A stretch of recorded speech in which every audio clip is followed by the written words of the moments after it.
Hey, well, welcome, teammates. This is Chief Master Sergeant Space Force John B9 Bentivegna with another Perigee Podcast. This is number 32 in the series.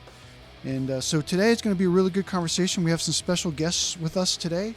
We have some Guardians that are dialing in from remotely, that are speaking from a spider phone that's sitting on my desk in the office. And I have someone in the office with me as well as we kind of jump into this discussion. So as always, thanks for tuning in, and hopefully we have a good time today and we get to share some information and get to connect like all Guardians like to do.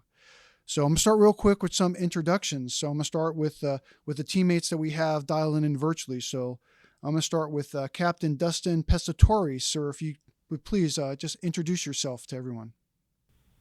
Good afternoon, Chief. And first off, thank you for this incredible opportunity.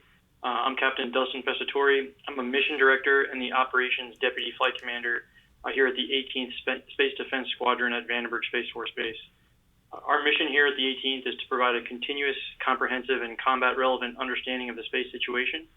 And I'll say this has been a challenging but incredibly rewarding assignment, and it's an honor to work with some of the most innovative and hardworking folks in the entire service here at the 18th. Hey, sir, thanks a lot. I appreciate that. And thanks for joining us today. All right, we also have with us today Tech Sergeant Brandon Lebrecht. Will you please introduce yourself to everyone? Good afternoon, everyone. I'm Tech Sergeant Lebrecht with Delta 9 OneSops. I spent some time on crew, and I'm currently the Flight Chief of Operations. I'm really looking forward to discussing SPAFORGEN with you all today. Hey, Brandon, thanks for joining us. I appreciate it. All right, we also have with us Specialist 4 Alicia Floyd. Will you please introduce yourself? Yes, sir. Specialist Floyd, stationed at Buckley.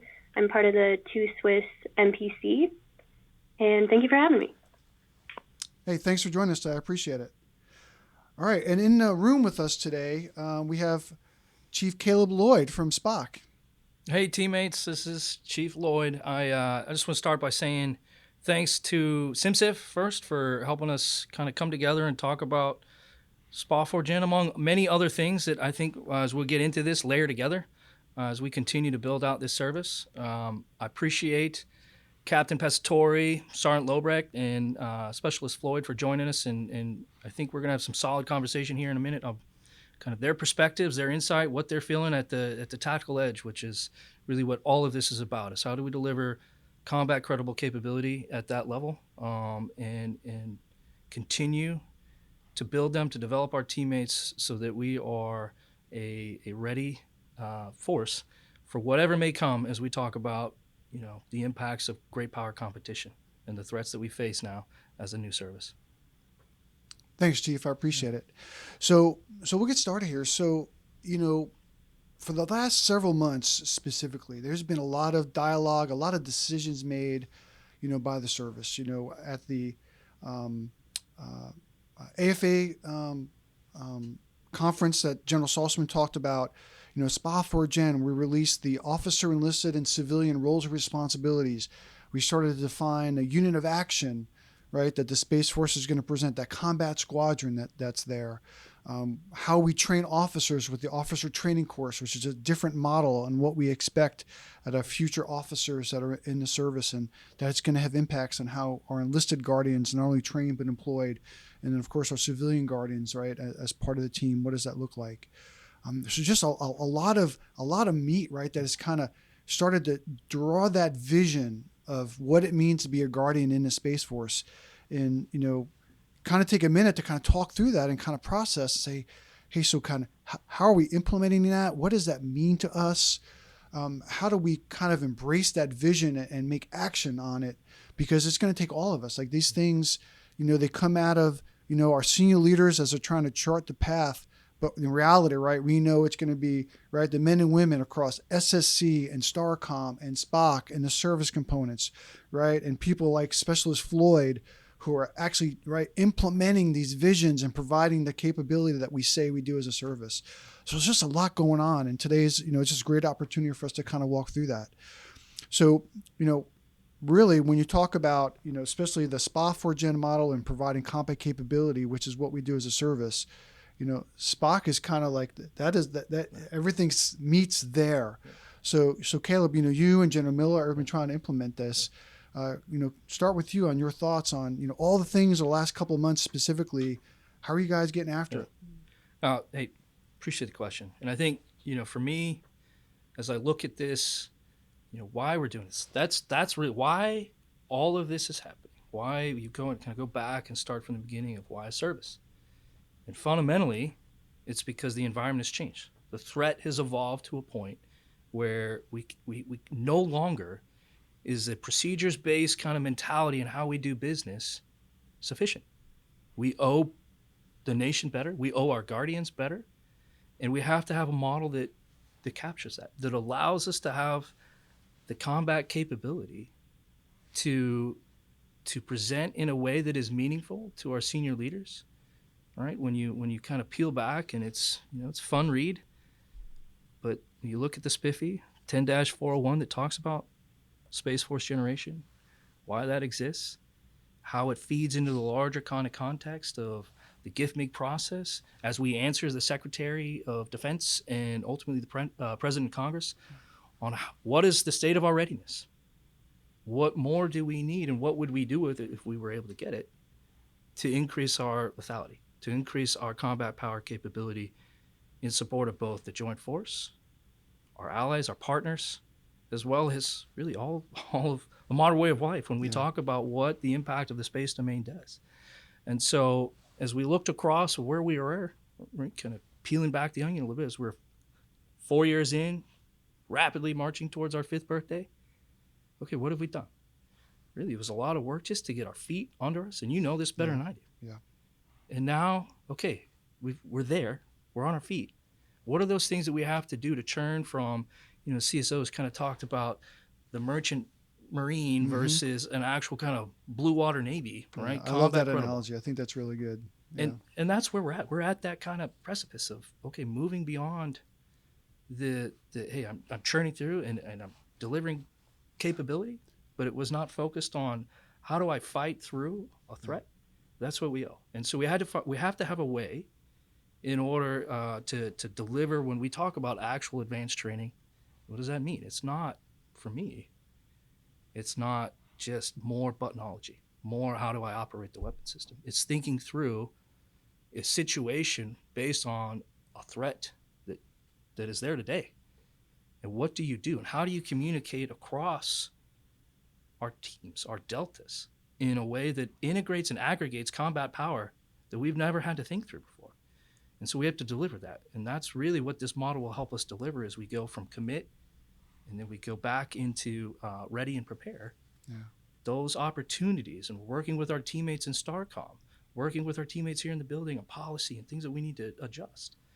Looking and talking with our teammates at SSC on how we deliver capability and we bring this on. This ties into some of the other things we've talked about, IMDs. What does that mean? Yeah. But all of this comes together to ensure that we have the capability to maintain the fight tonight while allowing the capacity to be there to actually train through in an integrated way that we've never been able to do before. And we're working through that right now. That's really been the focus in a mad sprint for these last couple months as we drive towards that. Yeah, you mentioned the integrated mission delta, which is another thing. I didn't mention that, right? That was another thing we kind of transitioned the last several months. A lot of stuff going on. But when we talk about Captain Pescatori, so when we talk about the changes that Chief Lloyd talked about and how we're trying to the presentation and deliver the capabilities, the structure and the org chart and kind of what we call ourselves. At the end of the day, right, it's the guardians who are making it happen. And that was kind of like, I think one of the foundational documents is the officer enlisted civilian roles and responsibilities. So sir, as a mission director, I'm assuming you've been doing ops for a while, sir. Are you a 13 Sierra? What's your functional area? Oh yes, Chief. I'm a 13 Sierra. So as a captain, sir, I'm assuming you understand the crew life and kind of the evolution. You've probably seen some of that where we've gone. But when you look at the roles, responsibilities, how we kind of define that, they kind of nest in the force that we need to prepare and present. I'm curious on your thoughts, especially as a mission director, when you think about, okay, based on those roles, responsibilities, where we're going, what are your expectations as we look to shape and grow and develop the enlisted cadre that now is required to kind of fit into the model and do all the things that we just talked about? Well, thank you for the question, Chief. I think here at 18SES, we fully understand that the SPAFORGEN model is born out of necessity. And I think it's safe to say a conflict extending into space is a scenario that everyone wants to avoid. But we do have to be prepared to fight and win if we are called upon to do so. So I do agree that SPAFORGEN is a way to ensure readiness, specifically for an employed-in-place asset like ours. And this is an asset that's just as vital as a deployable force. Speaking to the increased demand on NCOs and our enlisted guardians, I do think that shift will be positive. We're already sort of trying to increase our training and expectations here at our squadron to bring the NCO more up to an officer level of responsibility. Yeah, I think that, as a 13SR, and I'm an old 1 Charlie 6, myself, I've been, as a space operator, I worked shift and crew, through a lot of my career.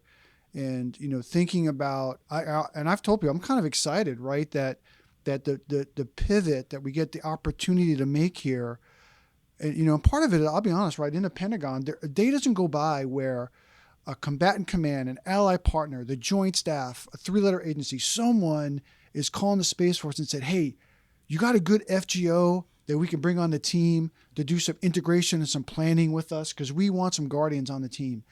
And it's like, man, we don't have the capacity because, we have some of those individuals, maybe down at the tactical level where really, right, some of that talent, right, say, how do we unleash that talent to let them do the things we need to do as a service, by that integration and service responsibilities, and then, maybe leverage a little bit more our enlisted corps, especially our NCOs and our specialist fours, to say, hey, these are things that we have faith that you can do and execute.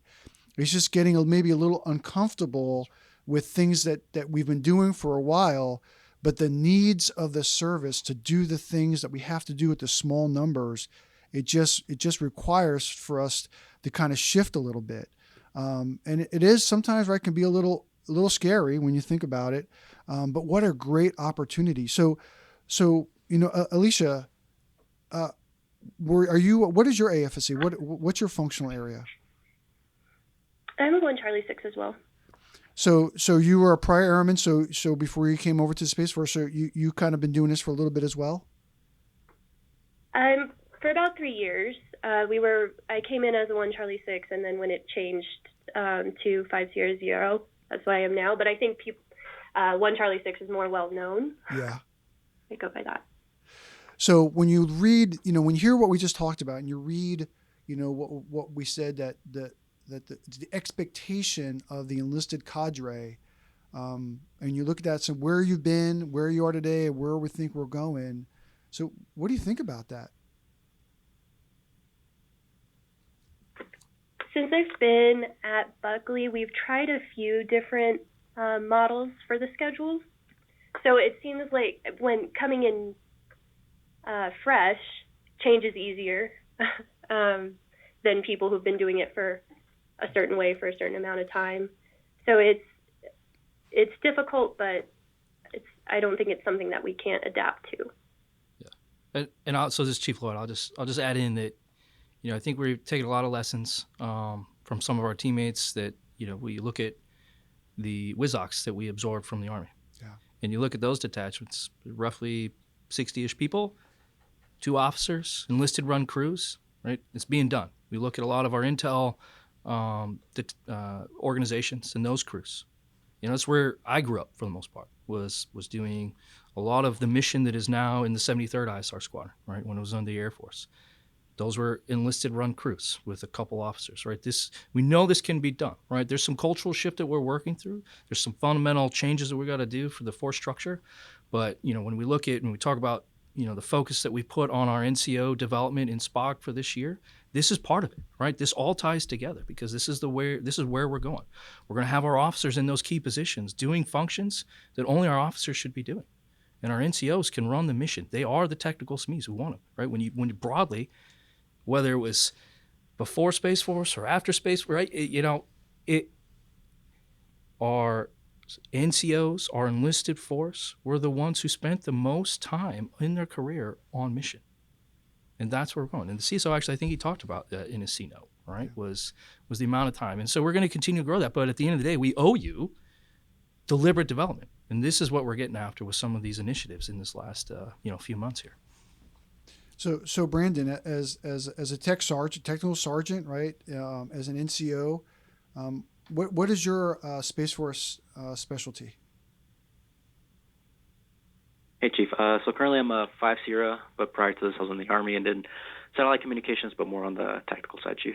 Oh, okay. So were you at a WISOC when you were doing satellite communications, or or a different unit? A different unit, Chief. I was more on the ground level, setting up dishes to connect to the satellites for teams to communicate. Okay. So actually, this is you bring a really unique perspective, I think, to this discussion. So when we talk about the pivot and the journey that we're on, specifically when we talk about the roles and responsibilities, making that transition from being a soldier to a guardian, based on kind of where you've been, as an NCO coming up in the Army and kind of where you are today and the journey we're going on. Man, I'd love to kind of get your thoughts on where you think we are and where you think we're going. For sure, Chief. I definitely think we're moving in the right direction. A lot of the way we did things in the Army was we expected specialists or E4s to actually be team leaders and crew chiefs and taking over. So that's something we've tried to implement a little bit more at the unit that I'm at currently, is where a lot of the technicians felt like they were kind of stagnant and they were just doing tech jobs for the whole time. But we're now pushing some specialists through that and making them crew chiefs on crews and making that whole role just being enlisted focus. It used to be split between a deputy crew commander or a crew chief, but now we've changed that because of the OCE and changed it to where, hey, that's just an enlisted responsibility. And it affords a lot of our enlisted members more opportunities for leadership. No, that's great. That's great. So Alicia, when you hear him talk about, right, having specialist fours, right, that you're a team leader, now that, you have that responsibility and right to kind of leverage your experience and the technical training to kind of lead a mission and lead several other guardians. How does that make you feel nervous? A little nervous, but it also gives you more of a sense of being part of the mission, taking more ownership of that role.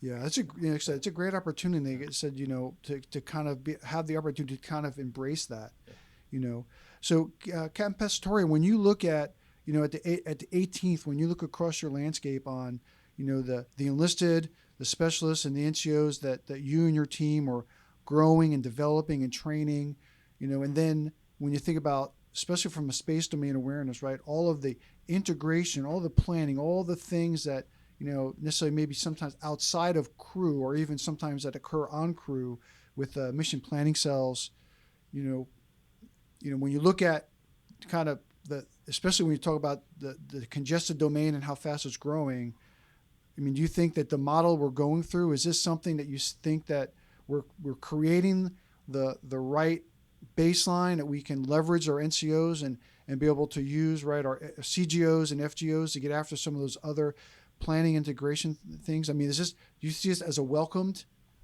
type of pivot and change?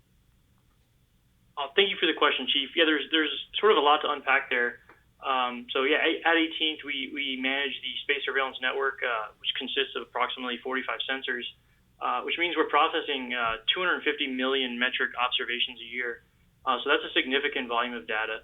So that really means that our analysts, our orbital analysts, our crew chiefs do require a high level of training in order to operate these weapon systems.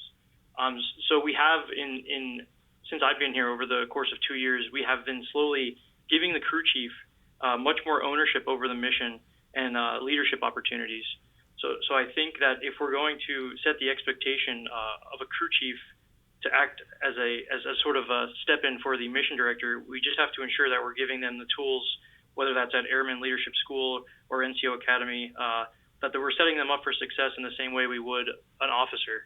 Because I commissioned through officer training school, and that was a heavily leadership-based curriculum, whereas like boot camp would be more, like mental and physical.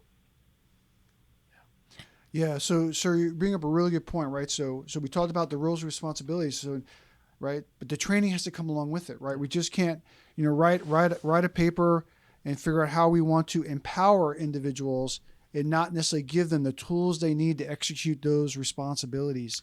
So, advanced training from a technical side is one of the things that we've been talking about for a while, and the need to get after that. So from an 18th Space Defense Squadron perspective, how is your advanced training program and, that evolution as we start to focus on the high-end threat, from a space domain awareness perspective? How are you guys implementing that, and how's it going? Also, thanks again for the question, Chief. This is one I think that will bring up one of my concerns. We do have a robust advanced training program ran by our CTFK Weapons and Tactics Shop. However, I think SPAFORGEN's increased focus on operations will likely improve operational effectiveness in the short term. I do think there's a potential risk on straining our initial training pipeline, our eval shop, and our advanced training curriculum development down the line. And that's not necessarily something you'll see short term. I think we could probably maintain a sprint and do everything well for a few months to a few years. But I think down the line there could be resource management issues in the sense that if we're focusing too much on operations and sustaining operations, we may not have the human capital to keep developing relevant advanced training scenarios for the team.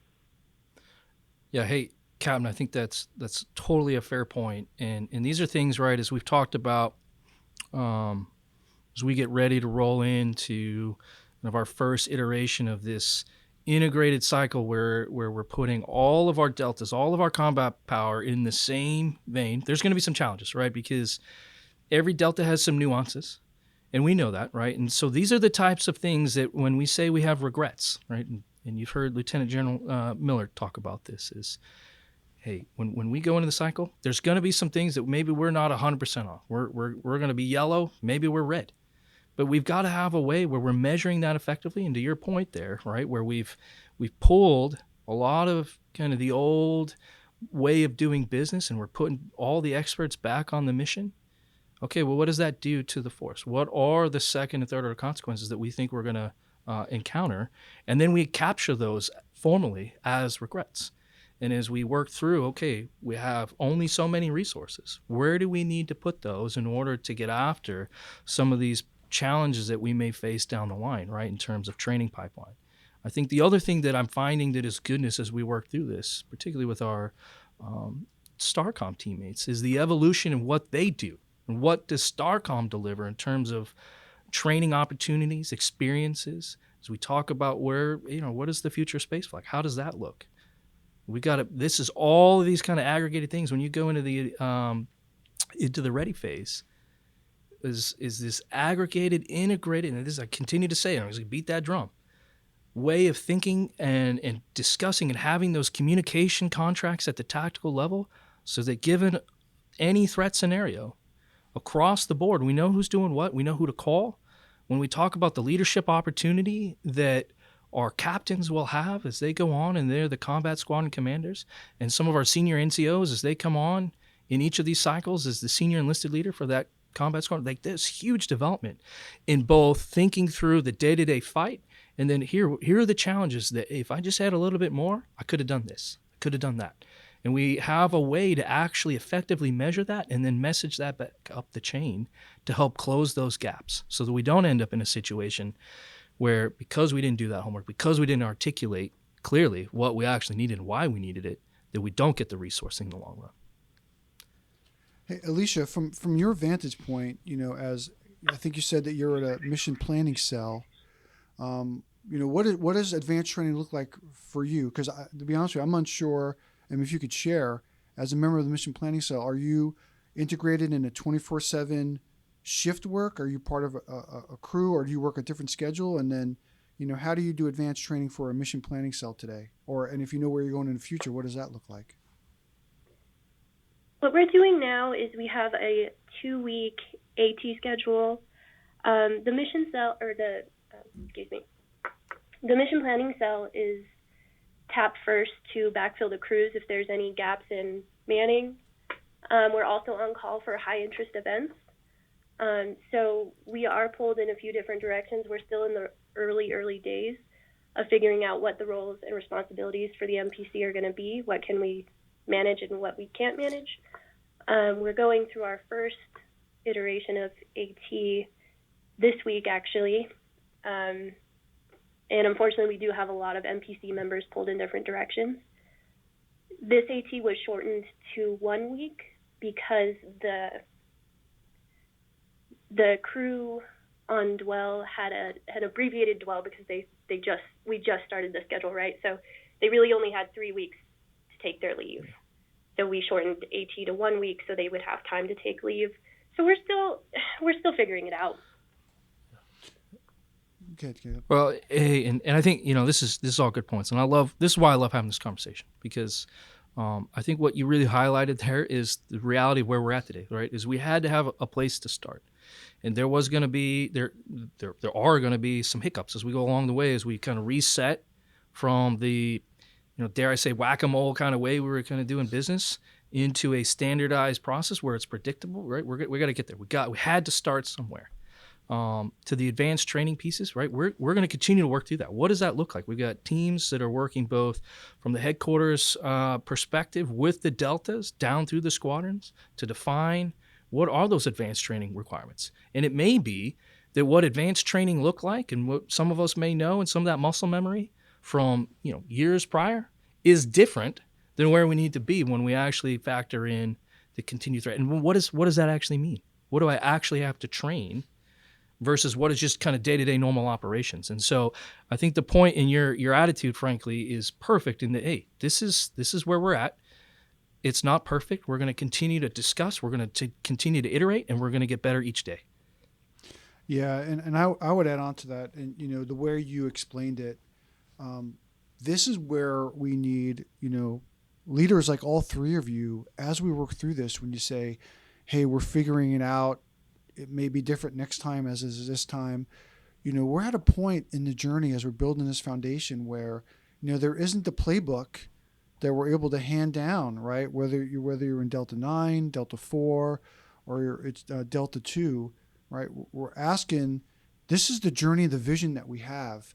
And, based on your experience, being innovative, right? And say, hey, how do we get after it and iterate and provide feedback that we know where we're going. We just may not be all in step at the same time because we have different things we're working, but it's not going to be perfect the first time out.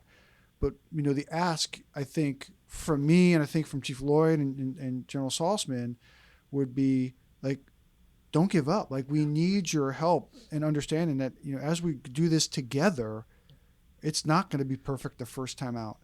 And, when you're coming from a service, if you were a prior soldier with hundreds of years, right, of doctrine and experience, right, doing missions, or you're coming from the Air Force with, 70-something years, right, where you've tried and true and learned, and now we're 4.5 years old and we're trying to work this, sure, it's going to be a little different. It's going to be a little challenging. We may be asking more of a specialist for today than maybe we will in 10 years from now.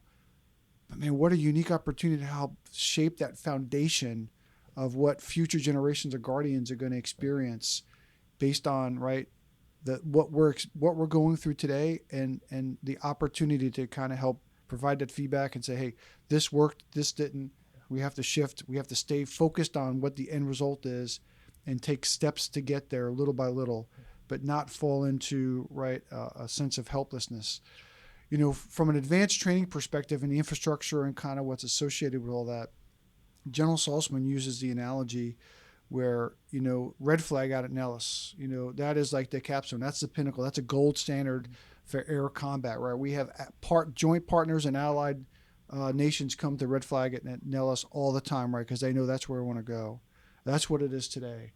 But, man, when it started out in the desert of Nevada, it was a bunch of pickup trucks with painted telephone poles on the back, right, acting as SAMs, right? Those were the targets. Mm-hmm. I mean, look at where it is today. But the thing is, right, they knew something had to be done. They started with what they had, and they continue to evolve it and move forward. But knew, right, we're not going to have a fully integrated range to emulate the threats as they really are. But they knew they had to start somewhere. So we're a little bit on some of this. I think we're a little better than a pickup truck, right? But we're getting there. Yeah. But thinking about, right, years from now, the Guardians looking back going, man, in year number 4, this is where they were, and look at where we are now. But in order for us to get there, we got to do it together. And they're doing it, right? I was just out at Schriever last week. I think it was last week, and got to visit the space flag team. And I think one of the coolest things that I saw wasn't all the fancy screens and the cool, SKT or STK readouts. It was the massive whiteboards that were just exquisite in their layout of all the plans and the orders. And so they're doing it today. All right, our teams are doing it. They're getting after it. Tons of road ahead to improve, but we're figuring it out, right? And I thought that was so awesome, the work that they're doing out there, really, to think through the threat and think all the things I continue to say. Yeah. That we're integrating power for a fight that, at the end of the day, we got to be able to overmatch any adversary, and they got to know that. And this is how we're going to do it. Yeah. So as we've kind of had this conversation, we talked a little bit about, the roles and responsibilities, how they laid it out, right? Talked a little bit about the training, expectations that go along with that. But it's all kind of coming together for the presentation model, which is the SPAFORGEN model, right? It's the 8 crew model where, you have your prepare, ready, and commit phase. And beyond the training that I have and the responsibilities, right? This kind of gets down to hey, this is the lifestyle. This has now more impact, right, on what am I working? How long am I working? When do I get a chance to see my family? When do I get a chance to take vacation and take leave and go to school? So it all comes together, right, into this. So when we talk about the SPAFORGEN, that kind of format, the way that we're looking to present forces, this is really where I want to know, hey, Captain Pistori, right? Pistori. So you're out there at Vandenberg. I'm assuming you're on shift, trying to do SPAFORGEN, kind of how is that going? Hopefully, sir, right, you still have time to go take advantage of Central Coast wine, get some good Pinot out there, go to Pismo, get some clam chowder, right? But you get a chance to do your job and get the training and do the things you got to do. So in this model, how is life for you and your family out there at Vandenberg as you are implementing SPAFORGEN? That's a great question, Chief, and I certainly have no complaints with the Central Coast lifestyle out here. With respect to the SPAFORGEN cycle and how it affects crew operations, I have a unique perspective on that because I've been the squadron scheduler for the past 12 months, and I do have a question about. I understand that SPAFORGEN does provide a level of predictability, which helps for family needs with respect to scheduling, child care, etc. But what are your thoughts on the potential concerns in retainability? Because knowing 3 or 4 months out that you're not going to be able to make a child's birthday or an anniversary is also stressful. So the predictability does not always help in those types of situations. So my question is, as a service, how can we maximize the benefits of SPAFORGEN while also ensuring we don't inadvertently undermine retainability? Because I've heard you say before that the philosophy of we recruit guardians, but we retain families. So I think it's important that we not only have to get the guardians on board with this plan, but also their families. So just interested, Chief, on your thoughts there. Yeah. So, sir, this is the real discussion, right? We were just warming up, right, to get to this. So, Chief Lloyd and I have talked about this several times. So I actually asked Chief Lloyd, right, what, hey, when you and General Miller, right, are kind of sitting around implementing this, how are you guys talking about it? I think he says it all the time. I say it all the time. And it's in our, when we said win at the mission, win at our people, this is what we're talking about. Reality is, right, I don't think I have to explain this to anybody, is our mission is 24/7. We are going to have to do shift work. This is just part of what we do as a service. However, I think that the benefits in the long run, I truly believe this, and having the predictability to know when you're going to have time off. When do I actually have to go back and ask, right? I think there's this narrative that when you're in commit that there's no leave. That's not accurate. Do we want you to go, your 5th day into commit and you find a coupon to Disney World for 10 days and then you go and you ask your team, hey, suck it up for 10 days, I'm going to Walt Disney World? No, that's not what we're talking about here. I want you to think ahead, right? This is where crew integrity is really going to be important when we look at as we're going into our phases. If we got regrets and where we're going to have manpower in order to maintain this crew integrity, that's important. We have to know those things. And so that's critical. But we get there, right? And we have some level of stasis with our crews. And it's predictable. Now, okay, when that thing comes up, a birthday, an anniversary, something that's just like that life milestone, and it's yours. Not everybody has the same thing every day. Like, we can work through that. This is where I would hope as a service, we don't want the headquarters or SPOC coming down and telling you exactly what your leave schedule is and isn't, all right? We want those combat squadron commanders and that leadership team, the SELs, to look through, hey, Captain over here has a day of leave he needs to take. Yes, he's committed, but we can absorb that risk because Tech Sergeant Lobrecht is going to come and cover down on it, right? So you've got to have that conversation with your teammates because somebody's going to have to come in and cover, but we can cover. And then when you come out of your commit phase, you got 21 days to take leave. Like, that's really a lot of what that prepare phase is, and you're going to get 2 of those a year. And then there's some slack in there. You've got time, right, in the shift schedules. It's not 105 days you're committed and every day we're working, right? You're going to have days off within those shifts. And you've got a little bit excess when we talk about kind of what those 5 crews do. It's built in. And so what's really important here, what I really think, and we talk about the families, is the mentality shift that this is not a job. This is a profession. And when we bring our families into the conversation, we help them understand what is being asked of us. This is a focus item that we've really tried to change in SPOC, and it's spreading, but something as simple as an award ceremony, just at the headquarters level. It used to be that we would just do it in the atrium real quick. Hey, great, congratulations, and we're on to the next thing. And that worked. But when you talk about your families and ensuring that they have the opportunity to see this be part of the conversation, we've moved. We've moved it out to our auditorium on base, and we bring them in. We talk about what's going on. We show them the threats at the unclassified level. They feel part of this conversation, and then they actually are able to work with you to articulate. And some things you're going to be able to miss, and that's just the hard part of being in the military. When we talk about sacrifice, this is it. This is sometimes you're going to miss those milestones. But if we're deliberate and we're taking care of each other, and you look at the crew level, and it's not just I come in, I high five the guy next to me or the gal next to me and say, hey, let's have a good shift, and then we go home our separate ways and we don't talk to each other. It's this opportunity to kind of bring back this sense of family is huge here. And I really hope that this will catch fire and we'll run with it and we'll embrace it. I know it's happening. We just gotta get the rest of the team that's like kind of dipping their toe in the water, like, I don't know about this, but we're gonna get there.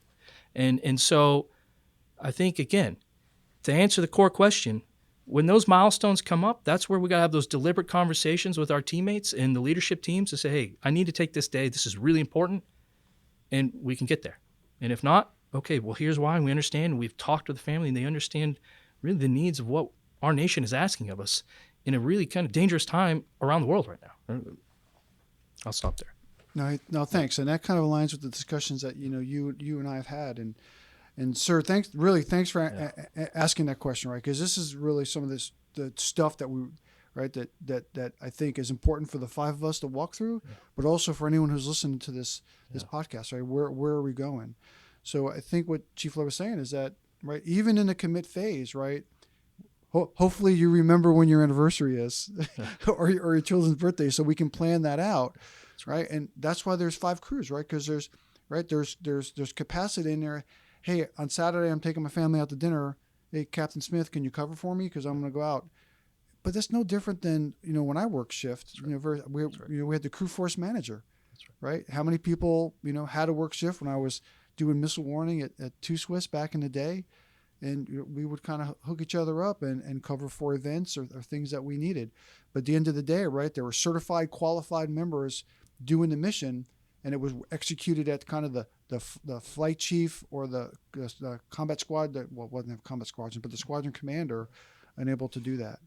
So sir, hopefully that the question that you asked is a real important one, but hopefully that maybe puts a little bit of your mind at ease that the vision isn't that during that 105-day cycle of commit, that no leave at all is we don't expect anyone to take leave. I think it's right if it's planned out and coordinated, we want to be able to accommodate that. But I think to say that no leave is authorized or allowed during 105 days is not necessarily where we want to go. Hey everybody, this has been a really good conversation and one that we needed to have, but it's going a little long. So I think what we're going to do is we're going to take a pause here in episode 32, and we're going to break this into 2 parts. So please join us again for the next part 2 of episode 32. So we're going to end here, and I hope you enjoyed it, and we'll talk to you again soon.